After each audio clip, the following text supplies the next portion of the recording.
Só para que nós possamos contextualizar a nossa audiência simulada, rapidamente o caso é o seguinte. A empregada Hebe foi admitida pela empresa Minas Gerais para exercer a função de telefonista. A entrevista de admissão foi realizada pelo gerente Gravelli, que no primeiro contato disse que ela teria um grande futuro na empresa desde que fosse atenciosa com ela.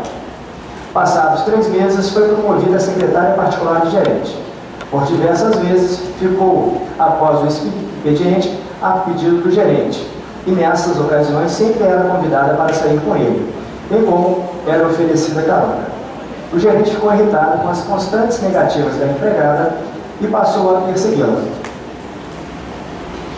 Começou atribuindo tarefas que não eram inerentes à função de secretária, que iam desde a faxina da sala e do banheiro até o pagamento de contas particulares. O trabalho após o expediente prejudicou os estudos da reclamante.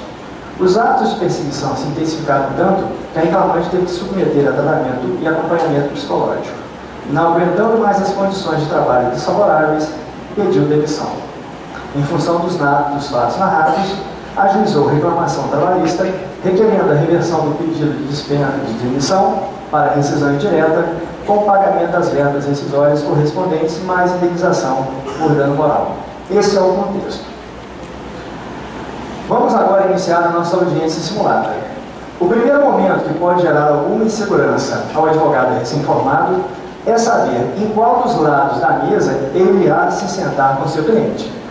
Se estiver pelo reclamante, de frente para o juiz, se sentará ao lado esquerdo dele, juiz. Normalmente, existe uma placa ou papel fixado na mesa indicando o lado em que cada parte ocupará.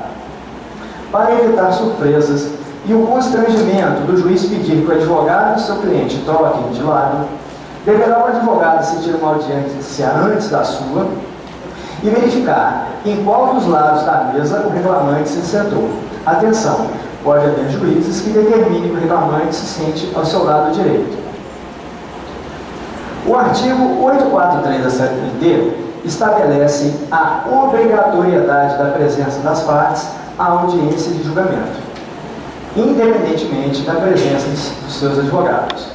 Já o artigo 844 estabelece que a ausência do reclamante importa no arquivamento da reclamação e a ausência do reclamado na revelia, além da confissão quanto à matéria de fato.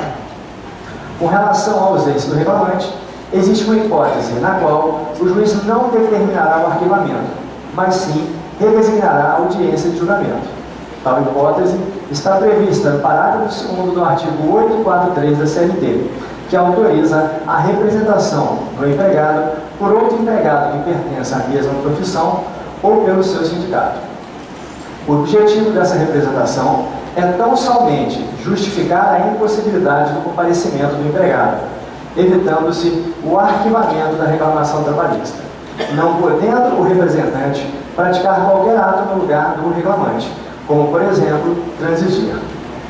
Na hipótese de fracionamento da audiência, a ausência do reclamante ou da reclamada audiência designada em procedimento não acarreta o arquivamento para o primeiro ou a revelia para a falta do segundo, mas sim a pena de confissão para o faltoso, desde que devidamente intimado com a citada combinação, é o que estabelece o inciso 2 da súmula 74 do TST.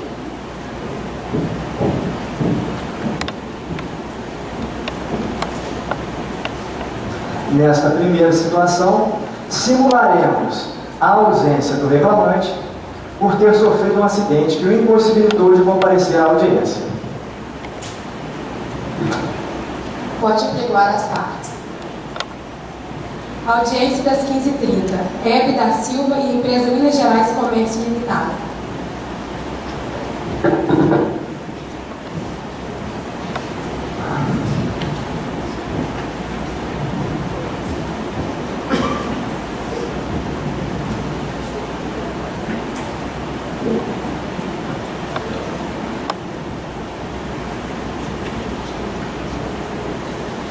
Boa tarde a todos.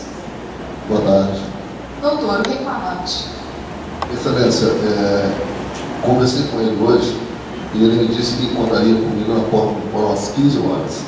Só que até agora não apareceu.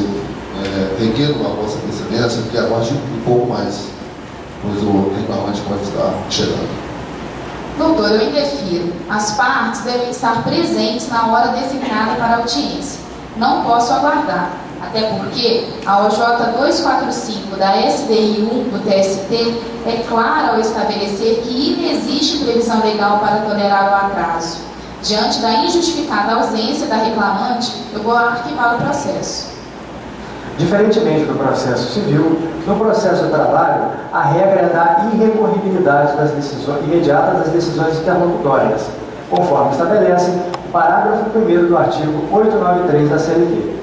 Para evitar a preclusão, a parte prejudicada requererá ao juiz que consigne o protesto no termo de audiência. Esclareça-se que, na presente situação, o protesto é contra a decisão que indeferiu o pedido para guardar o reclamante, e não contra a decisão que determinou o arquivamento, que é desafiada por recurso próprio, o recurso ordinário, nos termos do artigo 895, inciso 1 da CLT. Pela ordem. Sim. Requer que conste o protesto no tempo da audiência. Protesto pelo reclamante.